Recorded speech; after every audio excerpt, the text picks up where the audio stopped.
Welcome back, trainers! You're with PewterCityJim, and it's that time again. Let's add a few more entries into our Sola Pokédex. For those who might be new, Sola is this channel's ongoing quest to create a dex based on the creatures and concepts found in a region based loosely on Southern California and some of the surrounding areas. We've got deserts, wilderness, suburbs, oceans, and mountains aplenty. To fill this space, we have almost 70 different Pokemon species, from exploding rodents to metal isopods, and we are just getting started.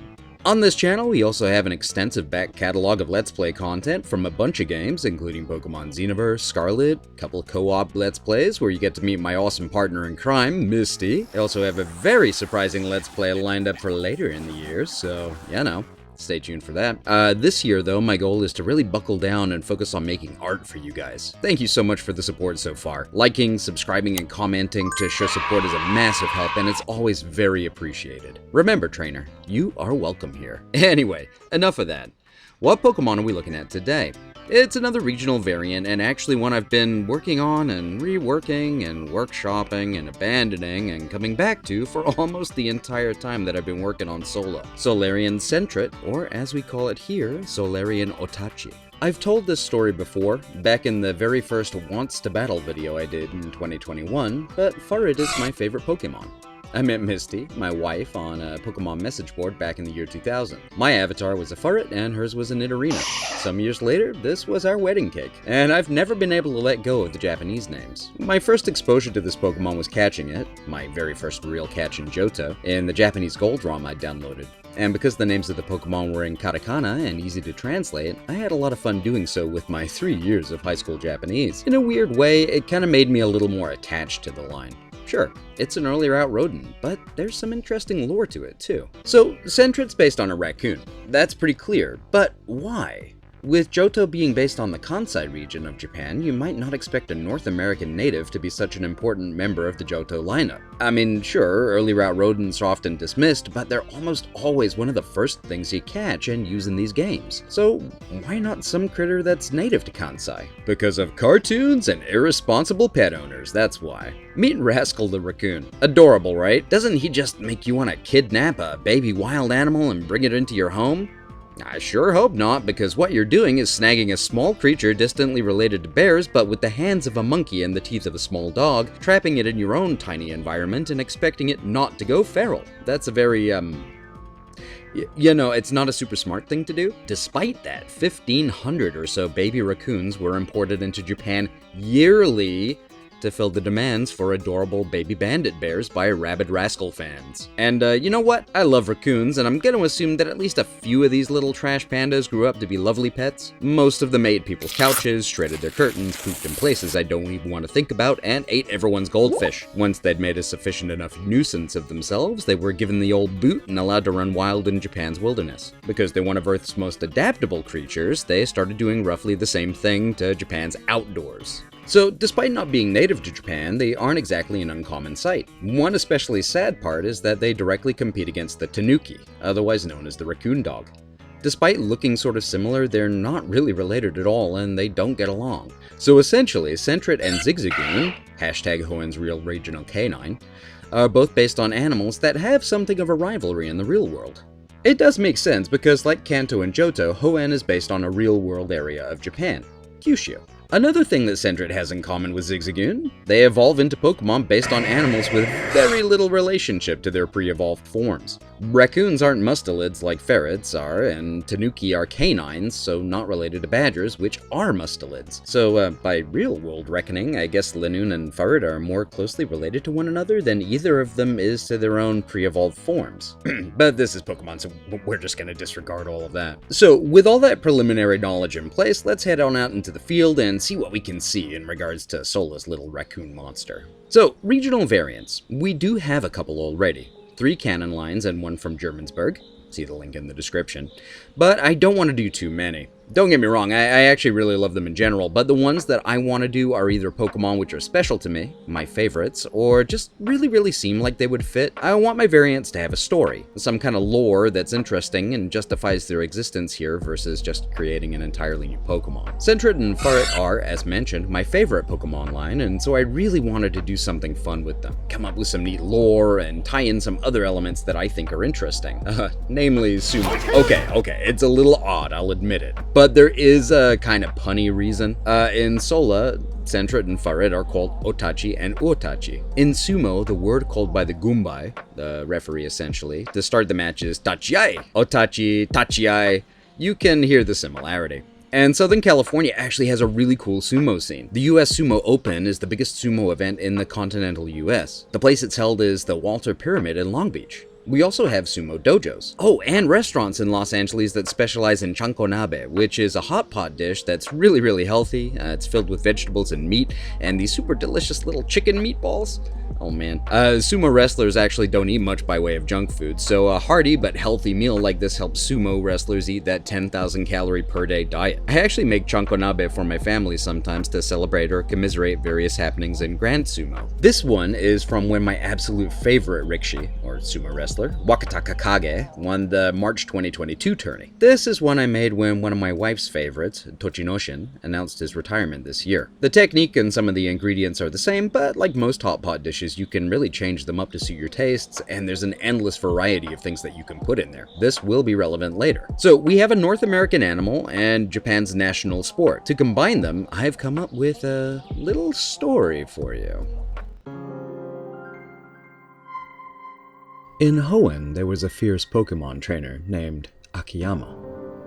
He trained not only his prized Makuhita, but also his body. He had a family, and all was well. But time marches on. His wife passed, and his son, a gentle boy who didn't want to train, moved away, leaving him with only his Pokémon for company. Realizing he was growing old and bitter living in the past, he decided to move to a new place, hoping that a change of scenery would re-energize him and lift his spirits. He moved to Sola and found himself a piece of land once more in the shadow of a mountain.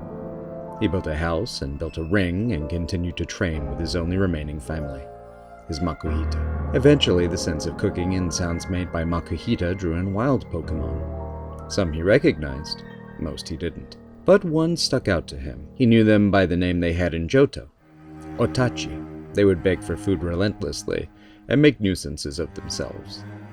Makuhita, with its type advantage, would shoo them away mercilessly. Months went by, and Akiyama realized that the bitterness in his heart wasn't departing, even under the hot Sola sun. It wasn't until he noticed something strange happening with the local Otachi that his melancholy was lifted. The Otachi who had been shooed away from his cabin day after day were still showing up, and many of them were testing themselves against Makuhita's might. Not just begging for food, but trying to fight for a share. Even taking on some of Makuhita's own attacks as they studied how the larger Pokemon moved. Suddenly, the gloom lifted from his heart. The moves he and Makuhita practiced every single day were being passed along. He realized that his loneliness and sense of isolation were self-imposed, that he could make new connections, that he could still have a positive influence on the world around him, even as he aged. His influence is felt to this very day, as those Otachi took what they learned and passed it along to their next generation, and the next, so on and so forth, slowly becoming something new, something stronger, reaching heights thus far unachievable. Akiyama's hut and the ring he stamped out of the hard Sola clay are still out there in the mountains. Maybe, if you're lucky, you may find it, along with some enlightenment of your own.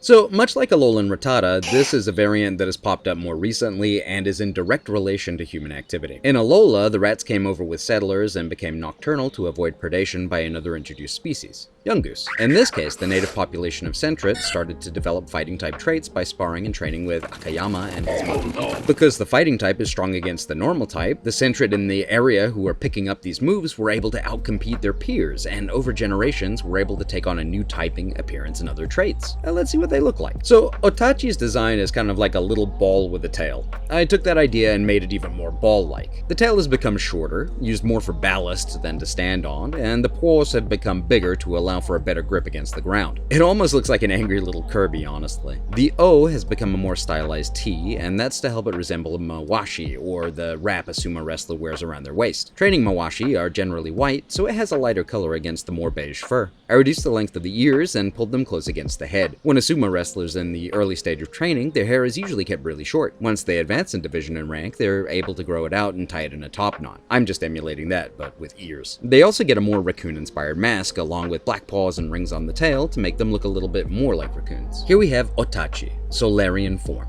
the scout Pokemon. Otachi and Sola have a large array of fighting-type moves at their disposal. They use them to great effect against one another along with Bada Boom, Solarian Poliwag, and other prey animals.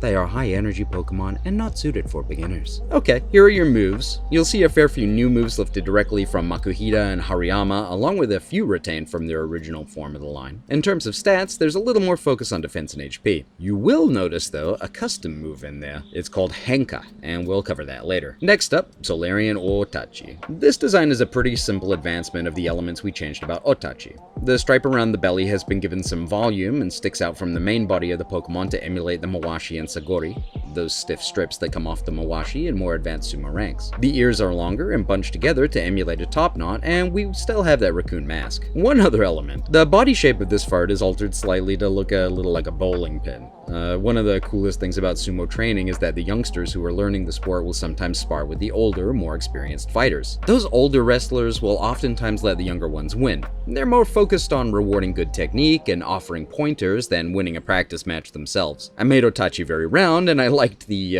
imagery of an Otachi training its youngsters, letting them bowl it over like a bowling ball and pin. And here we have Otachi, Solarian form, the long body Pokemon. Otachi and Sola devote their lives to training the younger Otachi in their care. Those who are not sparring will be searching out food to ensure that everyone gets to eat and build their strength. They have a very varied diet. There are your stats and moves. Marginal stat improvement and not a huge step up in terms of learned moves either. But now, for a regional evolution. The highest rank in sumo is called Yokozuna.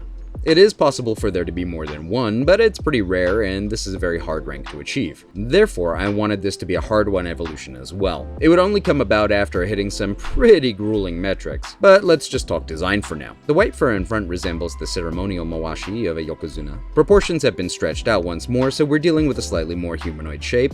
Look, if it's fine for Lucario, it's okay for this fellow too. But colors do remain the same. Misty helped me iron out the proportions for this guy, so big thanks to her for that. And here we have Otachizuna, the fighting spirit Pokemon. Otachizuna have undergone intense training in all aspects of their craft to reach this stage. Unstoppable force and immovable object all in one, this extremely rare Pokemon is powerful enough to cause huge landslides while training. Here's your stats and moves. A massive step up in stats and some more fighting type attacks are added to the arsenal, as are some moves from the Knackley line. Salt is very important in the ceremonial aspect of sumo. So, two other things to cover. Henka is the new move that acts as a cross between Fake Out, Sucker Punch, and a reversal of Heavy Slam. See, if an opponent is using an attacking move against you on the first turn of the match, Henka has priority. The lighter your Pokemon is in comparison to your opponent, the higher the damage. So, say if an Otachi were to use it against a Ponderostump or a Magnemine, very high damage. Pip Peep?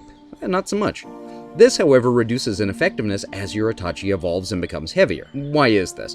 Well, Henka is a technique used in sumo that's a nice equalizer for smaller wrestlers fighting larger ones. There are no divisions based on weight in sumo, so this allows smaller Rikishi to get an advantage against their larger opponents sometimes. It's a jump to the side after the initial charge, followed by a slapdown on the back. It's not a technique that's looked upon kindly in professional sumo, but it is legal, and it actually seems to be gaining a bit of a rise in popularity, with even high-ranked sumo wrestlers using it. The other thing is the evolution method for Otachizuna. For your Otachi to evolve, it must eat a lot and win a lot. And Sola has two regional treats, Fruit Cups and Smoothies. Fruit Cups raise base stats, and Smoothies raise your contest stats, beauty, coolness, etc. Your Otachi must consume 50 of each with a wide variety of ingredients. It must also beat 30 Pokemon of an equal or higher level in a row without fainting. These treats aren't free. You can collect ingredients for them, but you have to provide those ingredients to vendors and pay for them to be included in the treat. So this would not be an easy thing to accomplish, but far from impossible, and you get a really strong Mon out of it. In terms of abilities, you have two,